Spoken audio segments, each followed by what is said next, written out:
Oops. Sorry, I need to move this down a little bit. Don't have the height of my previous speakers. No, but good morning, everybody. And for our Hispanohablantes, muy buenos días. This really is a tremendous honor for me to be here today to speak before you all. Many of you I consider friends. I've had that privilege of working with you and working alongside you, more importantly, over the last several months that I've been back here in Arkansas. And the rest of you, I look forward to hopefully getting to know you more. I'm grateful for your interest in this topic. And please know I hope to keep the comments brief so that we can actually have a dialogue here. I know that immigration is a big issue, working with Hispanics a big issue, and I would love to be able to know what some of your questions and concerns are with this. And then to reiterate with Alan, I do want to send a special thanks to Mireya Reith sitting next to me as somebody that we were connected through a mutual partner, Seis Puentes, an organization, a nonprofit working in North Little Rock that is also doing some tremendous work with our Latino community up there. And just since we connected, really she has been, I think, a pure model of the type of work that we had hoped and set out to do, and she has exceeded expectations in every way, as is our programming, and I'm really excited that you all are going to have that opportunity to meet her and hear her speak, at least briefly, as I have had that privilege of getting to know her and work alongside her these last several months. But as was stated, my name is Mireya Reith, and I know that is a complicated name, so please, no worries. They're both actually strong immigrant names. My first name, Spanish background, but tied to my Mexican family, and my last name, a German last name, which is actually my father's background, and that also immigrant heritage that I bring to this work with pride. But I have to say that I never expected when I moved here to Arkansas in 1992 that I would have this privilege of speaking before you all today, one, at a school named after Bill Clinton, who had just been elected at that time to his first year of presidency. So I don't believe this entity was even in his mind at that time when he was coming into office, or we knew that this school and this opportunity would be presented here for our students, both here in Arkansas and internationally. But then also that I would be speaking on this issue of immigration, because I will admit, having moved to Arkansas in 1992 and growing up in Fayetteville, Arkansas, this was not part of my reality. I am the daughter of a Mexican immigrant from the state of Hidalgo, Mexico, and our family has always taken pride in that heritage and made sure we spent summers in Mexico learning Spanish alongside my cousins and my family members, made sure we had those cultural connections, but that was not something that was part of my reality growing up. I didn't have any classmates that spoke Spanish. At that time, I didn't realize, but I was learning English alongside my mother, both of us in that same process together.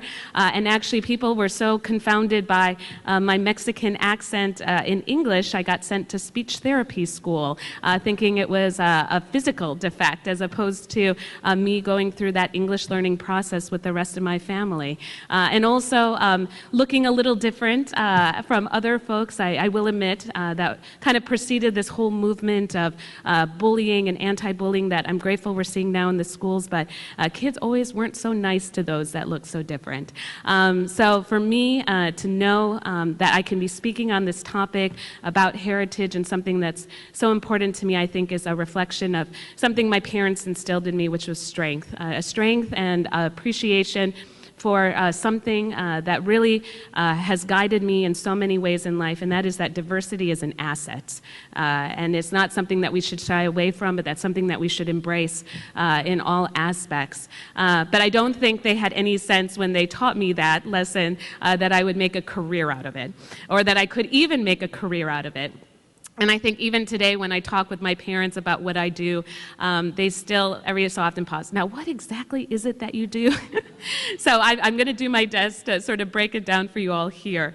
But I do want to couch in the context that this work that I do here actually builds off an international career that I was very fortunate to have. I did spend 14 years working abroad. My work took me to 5 different continents around the world in the field of democracy democracy promotion. But I will say that when you're talking about democracy and the ideals of democracy and striving for democracy, you learn something, and you learn something pretty quickly, and that is change is possible, which is maybe something you don't necessarily expect to hear. I'm not saying change is easy. I'm not saying change comes overnight, but from my travels and my privileges of getting to work alongside activists around the world, I was able to learn and see that with commitment, with some hard work, with some training and support, change is possible. So where my travels and my work for most of my career actually did take me away from Arkansas, Arkansas was always home. And my family was always here, and I came back in 2010 to be with my family. And 2010 was actually an important year for Arkansas for several different reasons. One, we were completing another decennial then, the first decennial of this century, and that decennial actually put Arkansas in terms of the third highest growth state in immigrants in the country, looking over a 20-year period. A lot of folks don't realize that for Arkansas. North Carolina has been leading that list just above us, and just above us as well as Georgia, but then comes Arkansas, a state that never before had been associated with immigrants, now leading the country and being monitored by national policymakers for being third in growth. But 2010 was also another important year because it was an election year.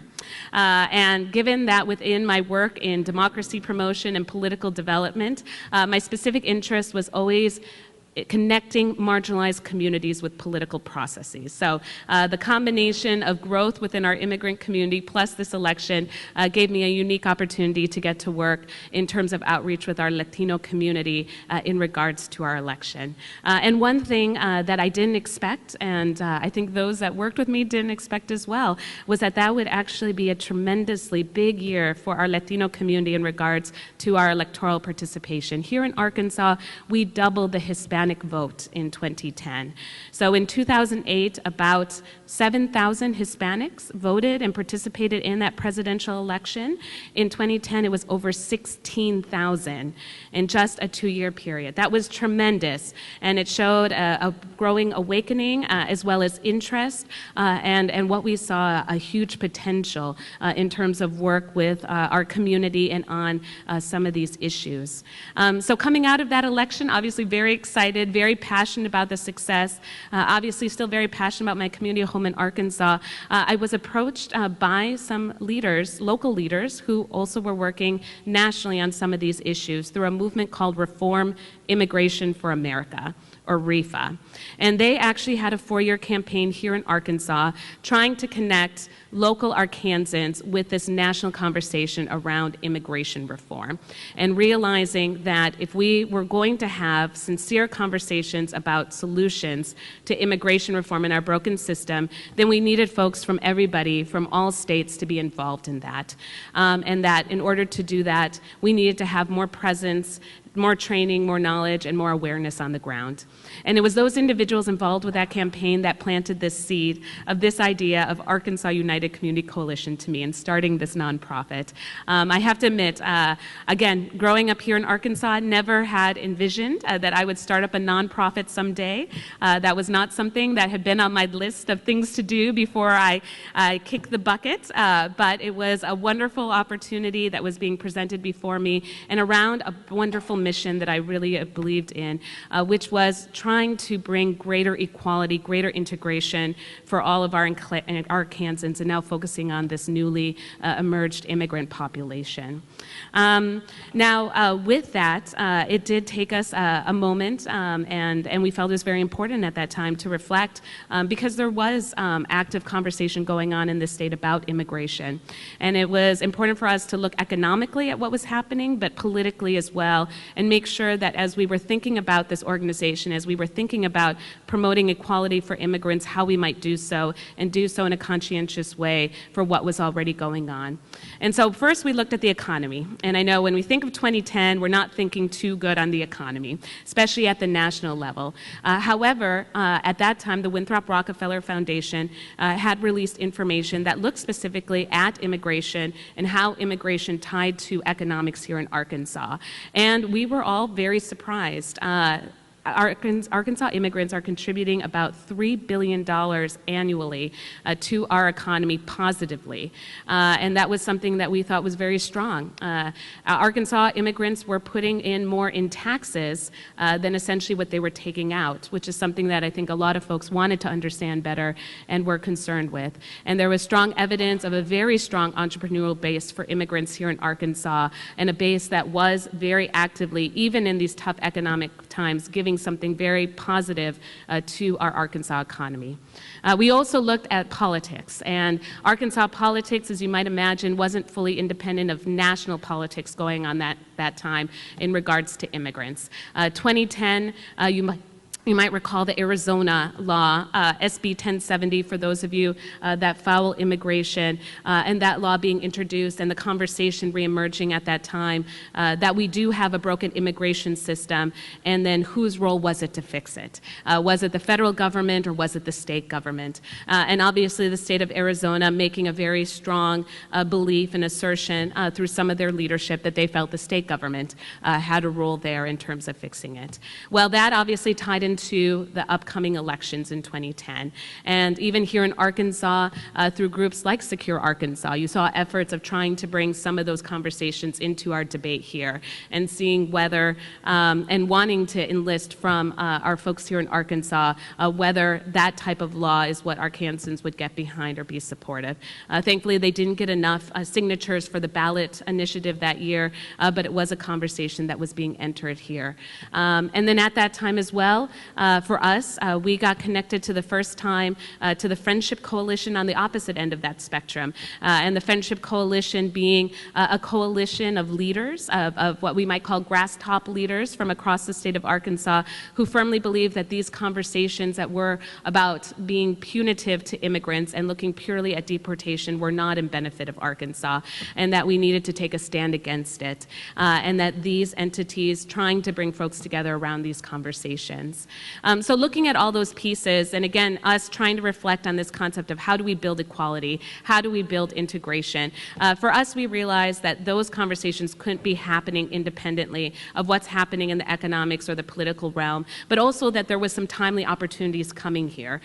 Because in 2011, we had a state legislative session that saw the introduction of 12 anti-immigrant punitive measures. For example, that would have denied vaccinations to the youth of immigrant children, measures that would have made it illegal to transport individuals of undocumented status in their vehicles, laws that would have increased and given more powers to law enforcement for racial profiling and looking at individuals' race when stopping and detaining them, laws, what we call English-only laws, and not allowing for translation of materials and such. So very concerning things going on in that legislative session. Thankfully, none of those laws were passed, but it did demonstrate to us that we would have a full year and a half before the next legislative session, and maybe there was an opportunity that combining this conversation about equality and trying to promote equality, that we could also think about, well, what can we do to build the involvement of immigrants themselves around these conversations, or use these conversations in a way to build immigrant involvement. Because when we looked at this economic debate and we looked at this political debate, one thing that was concerning with us was not seeing enough immigrants speaking for themselves on these issues that were important to them. Again, very grateful for the coalitions and alliances that we've seen around these issues, but at the same time feeling that maybe, again, if we're talking about integration, if we're talking about building up equality, that there was a space here to help immigrants as well speak for themselves. And so with that, we started looking to other states, because we know here in Arkansas we're not the first ones that experience immigrant growth, that other states have had immigrant populations much more established than ours. And we asked them, well, how did you help get your immigrant community mobilized? How did you do that? And we got an interesting answer. Most of them said, well, we mobilized our community after bad laws came in. In Arizona, the anti-immigrant law was passed, and now we've seen unprecedented voter participation. Alabama, immigrants weren't even aware that those conversations were being discussed, or that their identities were being discussed in the legislature until after it happened. happened. Georgia, the same. They said that really, they found mobilization happened in terms of a reaction to the negative things that were happening, this conversation, this political debate that was going on. Well, here in Arkansas, as I said, these conversations have been happening, but we learned that many immigrants didn't even know that they were being discussed, just as was happening in other states. But unlike these other states, because of coalitions, because of alliances, these laws at this time hadn't been passed. So reaction wasn't going to work for us. And plus, we didn't feel that we should have to wait for reaction. Why should we wait for what we perceived as negative scenarios, especially when we know immigrants are benefiting $3 billion a year to our economy and are bringing other wonderful social and political aspects to our communities? Why should we wait for the worst to happen? What can we do that would be proactive is what the question we put out there. And really that was for us even an inspiration in how we came up with our name, Arkansas United Community Coalition. I know it's 4 words and 4 well-meaning words that put together sound all right. But for us, really what those words and what that name represented was about community engagement and really getting our immigrants engaged in communities. So now we knew we had to tackle this question on how do we help our immigrants become proactive. So I want to pause here and ask you all a question. How many of you have volunteered before? If you volunteered in any capacity for your community, for your church, a nonprofit, another organization, if you could please raise your hands. Okay. I would say that's the majority of the room. Now, I'd like you to reflect for a second. Think about why you volunteered. Can you think of any personal reasons that you volunteered for that initiative? Maybe you felt it would help your children. Maybe you felt it would help your neighbors. Maybe you felt that it was something that would help you and your circumstances, your personal interests. If you can think of a personal connection to the reason you volunteered, once again, please raise your hand. Okay. Again, that's the majority of everyone in the room. Now, that was the same questions we asked ourselves. Why do people volunteer? Why do they get engaged? And we came to that same conclusion. It's because they have a personal interest in what they're doing. They can see a personal benefit to them and their family and their neighbors in what they're doing. And we realized that if we were going to help immigrants become proactive, if we were going to try and target programs that would be geared toward proactive programs with immigrants, then we too had to be able to relate to them in terms of how this would be of personal interest to them. And now that sounds a lot easier than you would think, because in reality, it is a lot easier to stand up against something you don't like than to know what it is that you want, and to go through that decisive process of what it is that you want. And then add to that the barriers that many immigrants are facing here in Arkansas in regards to language, cultural barriers, uncertainty, sometimes fear because of maybe negative interactions they've had with other members of the community. All of these different things come together and add to those barriers of how do we transform how our communities are interacting. So that was our exciting period. We got to think through, okay, now what are these potential solutions? How are we going to address this? And we really came up with a 2-prong approach. That if we were going to try and inspire immigrants to be proactive, we had to look at individuals and help empower individuals based at what they were, where they were at, and what their interests were. But also that we had this opportunity around collaboration with all of these groups and entities that were already working with immigrants. And that's really what has led and guided what is the mission of AUCC in our work today. So our mission is to empower immigrants and their communities through organizing, coalition building, leadership development, and the promotion of immigrant civic engagement. And really, we have 2 tracks of work that we do that fall into this mission. One is that collaboration piece that I was talking about, that coalition building piece that we talk about. We actually wake up every day and think about who can we bring around the table and around what common interests that are tied with immigrants, and how can we get all of us to sit around the table and see how those common interests actually tie in with our policy process and the political issues being discussed here. And we realized there are a lot of service delivery organizations now working with immigrants. That is a tremendous development for the state and has been a support for the community, but they don't frequently talk with each other. And then there's allies, allies sometimes in the government, allies sometimes with the faith community, even in the corporate sector. We found that there were other groups that also recognized the value of immigration, but again, that there wasn't a whole lot of sitting around the table, working together around these conversations. And now coalition building is something I think we all talk about, that work in social justice, that work in these nonprofit issues, but it's a lot easier said than it's done. And the reality is coalition building takes time, and that's why we had decided from the get-go, well, this is something we want to spend some time on. We actually want to give some of our time because we know it takes that to help bringing people around the table around issues. And then the issues that we've come around for this first year have been, to probably no surprise to you all, education. And for us, especially access to higher education.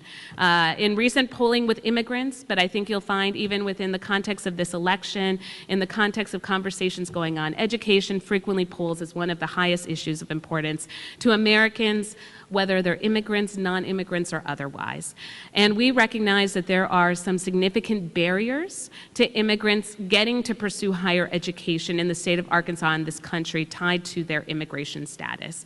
And so we've been bringing together and supporting conversations around how we can get past those barriers and what we can do to support, especially our youth. Really believing that for us as a state, as Arkansas as a whole, to move forward, we need to be able to give all of our students a chance to achieve their potential, especially since we've been investing in them and supporting them all these years and along the way.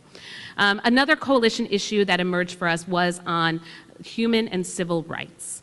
And that's something that, again, a long history here in Arkansas, even referenced by Alan Leverett in his comments, something that has not been fully corrected, and I think most of us would realize and feel is not something that is fully offered and available to all residents here in Arkansas.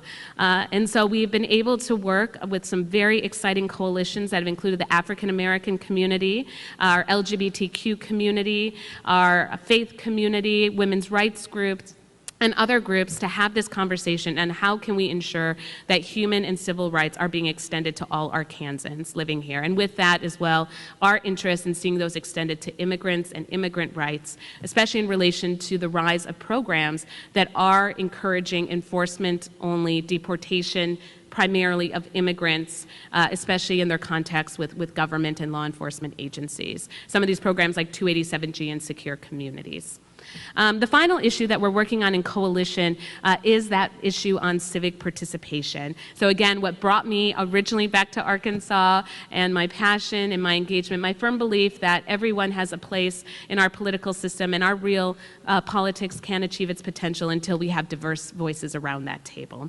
And with civic participation, really we've looked at the whole gambit of trying to engage in federal policies that would allow for more individuals to get legal status through these conversations around family unity waivers, through these conversations on deferred action, through these conversations on prosecutorial discretion, all very legal terminology, legal programs, but that get at the gist that we have to recognize that there are individuals that are here, that there are families that are here, that they are working hard and contributing to our country, and it doesn't make us any sense to separate these individuals when we know we need them here, and our economy needs them here, and our employers are even saying we need them here. And so how can we go about, in a way here in Arkansas, to also try and contribute to those conversations so we can see those policies happen. But then we're also dealing with the citizenship issue. One thing that we learned in our process of our work here in Arkansas is 1/3 of Arkansas immigrants are legal permanent residents. 1/3, that's about 40,000 individuals in Arkansas that are legal permanent residents. The majority of them are eligible for citizenship. So then the question remains, why have they not taken that next step? And it's been our work in the community in realizing that a lot of them don't have information, how the process is, what are the requirements.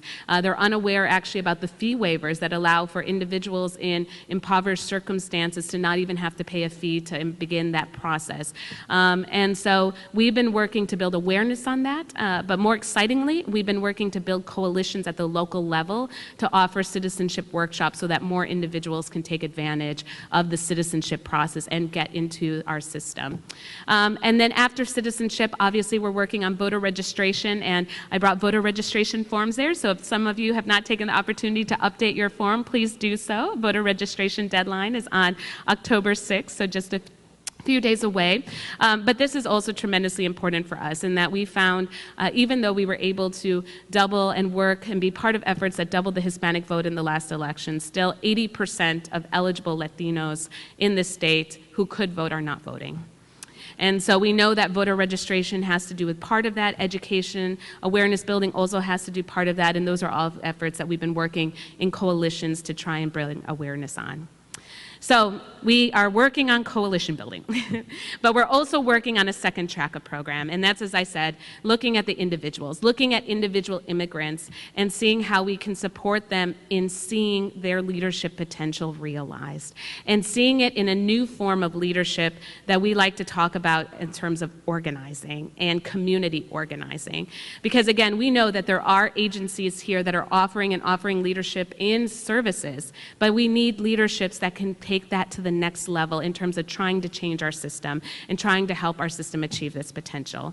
So through our coalitions, we've been able to connect with a group of 24 amazing individuals who represent the communities of Jonesboro, Rogers, Springdale, Fort Smith, Little Rock, and DeQueen, Arkansas, so 6 communities. And these individuals have agreed for a year to participate in our program called Change Agents, which again, Alan referenced. And the concept of this program is that the only way you can really learn to become a leader, the only way you can really learn to become an organizer is by doing it. You can maybe take a class, take a few trainings, but at the end of the day, that doesn't mean anything until you're out there and you're actually doing it. But again, as we said before, we knew that when we were asking folks to go out there and start taking leadership on issues, we couldn't be setting their issues for them. They needed to set those issues for themselves. Again, we knew that the only way we were going to excite a new generation of individuals to come forth, to stand forth, and to get involved was by taking leadership on the issues that already matter to them and already matter to their community. Again, trying to take a proactive stance with our work. And so these individuals have agreed to take on a couple trainings this year, but primarily they've been out in their communities. They did community mapping exercises to try and better understand what were the resources and opportunities in their community. They did community surveys to try and understand what were the issues of their communities, that even of itself being an empowering action. Many immigrants have never been before asked, what are the issues that matter to you? What do you want? What do you want to see in your community? What do you hope for? These are many times issues that no one had ever presented to these individuals. And our change agents, all immigrants themselves, first or second generations, were out there doing it.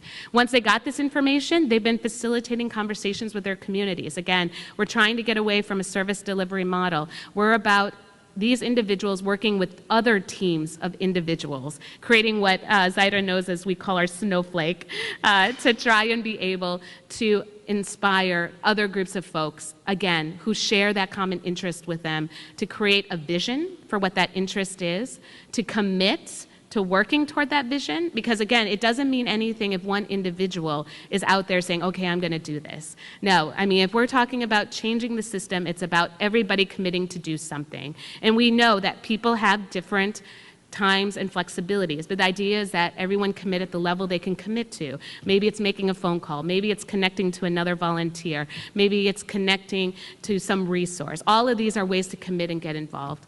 But ultimately with their communities, they were facilitating conversations around action plans. And the reason they were doing this is because as part of the program, we've asked them to actually do actions, do projects in their community this coming year. So they spent the summer building their networks, and we were grateful to introduce them to the Little Rock network as well, because there's a lot of wonderful government agencies and nonprofits supporting groups statewide, and we wanted to make sure they were connected with them. But we also took them to meet some of their allies nationwide. We took them to Maryland and Washington, D.C. for a course of a week, where they actually got to integrate themselves into an established organization, Casa de Maryland, that has been around for 27 years doing this work, realizing that they don't have to reinvent the wheel, and they have the privilege here of learning from what others have done as well. And then now they are out and working in their communities and trying to do what they can. Now, combining our interests, some of our change agents have actually taken leadership in a campaign and are leading it for us right now, which is around voter registration, voter engagement, as well as this deferred action that's allowing individuals, qualifying individuals between 16 and 30 who have been in the United States for at least 5 years to be able to apply for this temporary protection from deportation, also get work visas. So we're also building awareness and working on those issues. And it's our change agents that are very much leading these efforts on the ground now. But at the end of the day, really, these programs, they've been around for 9 months. We knew we weren't going to change Arkansas and we weren't going to change the world in 9 months, but at the same time, we've been very excited about the results that we've started to see. And really, with the coalition, starting to see some collaborations around possible conversations that could happen with the state legislature around an in-state tuition equity bill, also around a concept of a human rights commission, but then also with our programs itself in terms of citizenship. I mean, we helped 400 individuals this year start on their process of citizenship, and that involved over 35 partners that are working to continuing that work statewide. But I think at the end of the day, our biggest successes has been at the individual level with our change agents itself. And so with that, I'd like to introduce you all and reintroduce you all again to Mireya Reith and have her come and speak. Really, I think the best testament of what we do and what we achieve is from the individuals we're working with themselves. So if you all can give her applause. We know it's never easy to talk in front of audiences, and we're really proud of her and for wanting to share some of her thoughts with you all.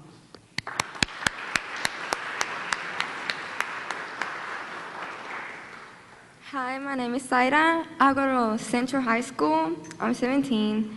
And I met Mireya through Hallie. She told me about the program, and I was like, oh, it's nice. I want to make a change in my community. I just didn't know how to start it. And it wasn't easy to, it wasn't easy to do it by myself. So I was like, well, it's good if I have a backup. And I started doing stuff with her, and I was like, I'm thankful for having her because she opened my mind, like my eyes and everybody. I didn't think people was helping us out. I didn't have hopes in the change. It was difficult for me to see something coming really soon. So I was like, since I met her, she introduced me to all these people, took me to Maryland. I was like, people actually is supporting us. So I want to do something. I want to make a change too. I want to help out. I don't want to just be like, just sitting down and let the other people make the change. I want to do something. And I'm trying to start a club at school. And I talked to my principal about sending in letters in Spanish. And this month, the first month, she sent the letter in Spanish. It was the calendar of the school, and she made it on Spanish. And yesterday, she stopped me in the morning. She was like, did you see my letter? I was like, yes, I saw it. And it was great that she was like happy, and I was happy because I'm making a change too. And I'm starting, it might be little, but it's gonna get bigger and bigger. And she stopped me and she was like, I made the letter in Spanish, it's just for you. And I was like, okay, that's good. And then she asked me to be on her principal's cabinet. I was like, yeah, sure. I was so happy because it's something that I'm doing, and I'm making a change at school. It might not be as big as other people, but I'm helping out. And Mireya, without her, I don't think I would have been able to done this. This program changed me a lot. I've been helping out with the voter registration forms. I've been doing all this other stuff, like whenever we went to Maryland, it was so good having that experience to know there's people in the other parts of the country that's actually interested in undocumented students, and they are willing to do something for it. I was just like, this makes my heart beat faster and makes me happy. It opens my eyes. It's just great. And I was like, I didn't think nothing like this would be, good. Sorry.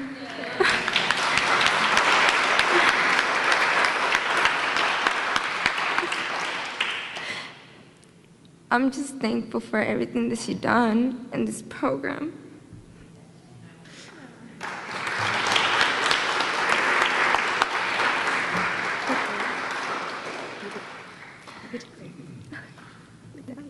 If you want to say more, are you good? Okay. As you can see, no, and I'm grateful for Zaida. I don't think as many of our people in the program give themselves enough credit about the leaders that are within them, and really, we don't see our process as being leaders ourselves, but just helping them see the leader that are in them and walk alongside, and to see her growth. I remember the first time even public speaking, she didn't like it. She wasn't too happy with me making her do it. And to now stand here in the Clinton School, one of our most prestigious institutions in Arkansas, and to do so without fear, I don't know about you all, but I feel really darn good about the future of Arkansas with youth like her and what they're going to do.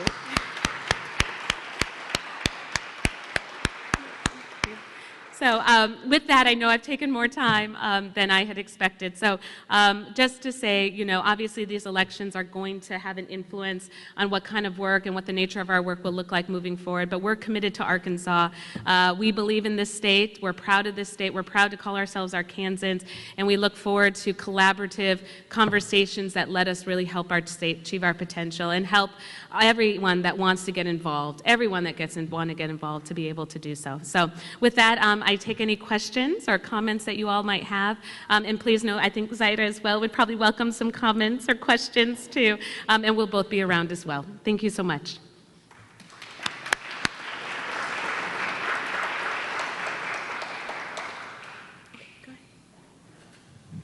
Hi, Zaida, I'd like to give us some more information on what Seis Puentes is doing in this area. Seis Puentes? Yeah, 6 bridges. 6 bridges? Yes. Well, it's a adult school. They give computer classes, they help out on GED, they give English classes for Hispanic people. They're trying to learn English. And, well, that's what I help out in. I volunteer so people will go and learn English, and I'm volunteering with AC4D too for the workshop for different action. And Seis Puentes, they helping out too with the voter registration forms. I'm sorry. What else they do? That's it. Yeah. That's it. No, they're North Little Rock. Little Rock. Yeah. They were formerly called Butterfly Ministries. Some of you might have heard of them then.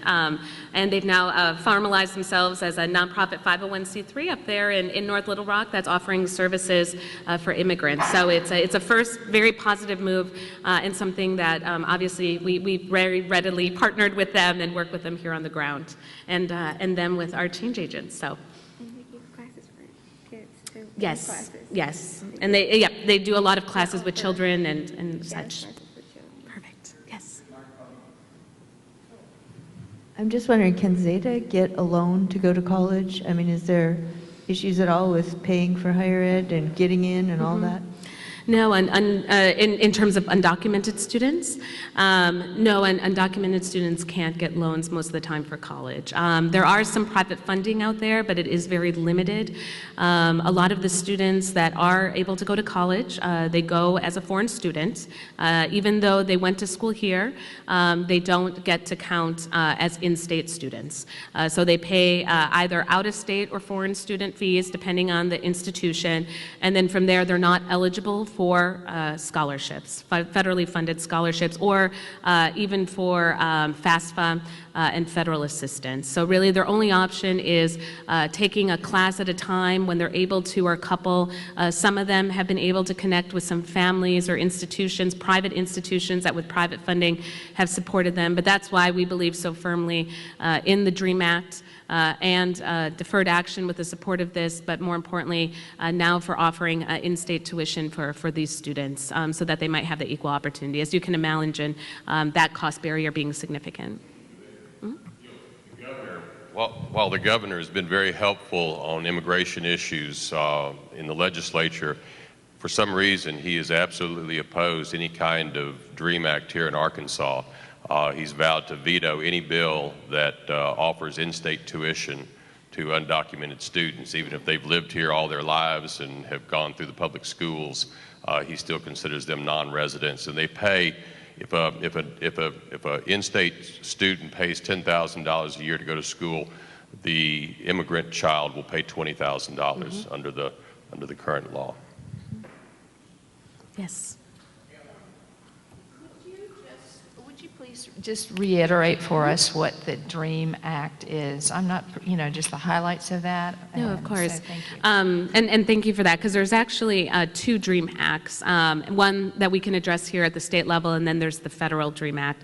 The DREAM Act is, first and foremost, started as a federal piece of legislation, recognizing that we do have undocumented students in this country that came to this country at no fault of their own. Most of them came alongside their parents and others.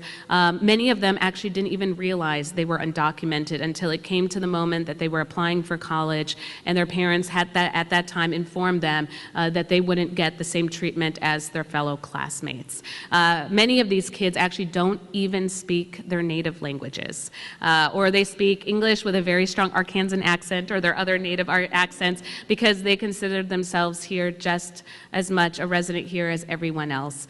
But finding out of their status and such are now limited, and find out that they are limited with higher education opportunities. What this law would do is it would allow them to have a pathway to citizenship if they are studying or if they go through the military. And then with that, after many years of probation, showing good moral character, making sure to not get in trouble with the law and such, may eventually have that opportunity. And they estimate about 13 years down the road from when they would start the process to actually become citizens. And with that, have the full rights and benefits. But at least that puts them in this legal process. With this law, they would get conferred a social security number, and with that, a work permit, and obviously some key opportunities. Another challenge right now that a lot of these students have is when they do finish, if they are able to finish college, they can't work. They can't work in their intended profession because they don't have a social security number, or they also don't have a work visa, and they can't qualify for a work visa because then it would be admitting that they were in this country in an undocumented status. So they really have no option to work in their field that they prepared themselves for. And some of these have been very critical fields like nursing, like business, where we know that there's need for bilingual individuals. And then at this stage are left with some very limited career options and such. And we believe all of that puts some significant disincentives, as did our federal legislators that introduced that, believe that that put some significant disincentives that could be corrected through federal legislation. The closest that law came to getting passed was in 2010. At the end of 2010, and it only lost by a few votes. Right now, it is still pending, but obviously with the current election, no action is anticipated on it. Now, there is also what we call a State DREAM Act, and that deals with the in-state tuition piece. And the reason that there are two different acts and they are two different levels of conversations, both at the federal and state level, is because only the federal government can confer citizenship. Only the Congress can confer citizenship to somebody. And then at the state level, only the state government can decide to whom they want to give in-state tuition. So there are actual states that, despite not having a federal DREAM Act passed, at the state level, they have decided to confer in-state tuition to these students. And some states, even like the state of Illinois, have decided to create pools of private funding that they have helped organize and bring actors together to give funds to these students to replace the fact that they still can't apply for federal loans or other federal grants. So those are some of the conversations that we've been trying to have that have happened here in Arkansas. There have been efforts that have failed at the State DREAM Act, but conversations that we hope and have been supportive of continuing here at the state level in addition to the federal level. Yeah. Yeah. No, they're not either. No, they're, when it comes to the DREAM Act, really, it's just eligibility is it's private funds. And I know one of our change agents right now, her parents are working 3 jobs each, so that she can go to the University of Arkansas, Fort Smith. Let me check. I don't know if...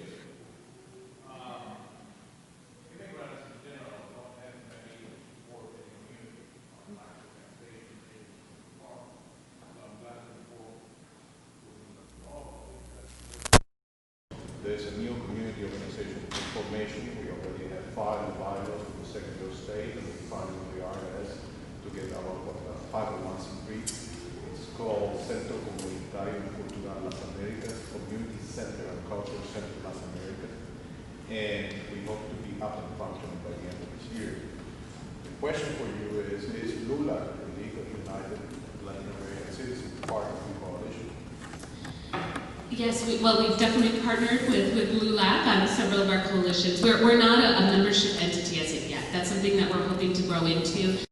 Can actually be a formal coalition for other organizations, for voting and rights and such. But right now, to be considered a partner in our organization, it's been to collaborate, and several LULAC chapters have collaborated with us on our citizenship workshops, for example, and I know with conversations around human rights, we've had members there and such, and no, we've been very proud for all of our membership. I think statewide, we've had somewhere between 35 and 40 different organizations at different times partner with us with these different events. But in terms of coalition, there's not been a formal MOU or voting as such as some other organizations have, but it's something we definitely look forward to down the road. So thank you, and I'm available for questions afterward as well. Thank you. Thank you, Mireya. Is that all right? Great Okay. job. Okay.